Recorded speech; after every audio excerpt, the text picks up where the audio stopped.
એક સમયે જંગલમાં એક શેર ખાન નામનો ખતરનાક વાઘ રહેતો હતો. એક દિવસ તે માણસની શિકાર માટે આવ્યું. એ વખતે એક નાનું બાળક તેના માબાપથી છૂટી ગયું. શેર ખાન તેને મારવા ગયો, પણ તે બાળક બાગમાં પડીને બચી ગયું. તા બાળકને જોઈને એક નરભક્ષી વાઘને મળવાને બદલે એક ભાલુ, બાલુ અને એક કાળો પંથર, બાઘીરા, તેને બચાવે છે અને તેને ઓરો, ભીડિયાઓ ની વચ્ચે ઉછેરવામાં આવે છે.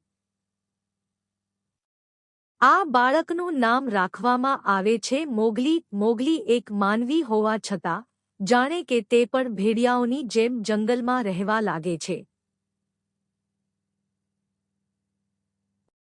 તે પ્રાણીઓની ભાષા શીખી જાય છે. બાલુ અને બાઘીરા તેની રક્ષા કરે છે અને શીખવે છે કે જંગલના નિયમો શું છે. મોગલીનો સૌથી મોટો દુશ્મન હોય છે શેરખાન. તે હંમેશા મોગલીને મારી નાખવાનો પ્રયાસ કરે છે.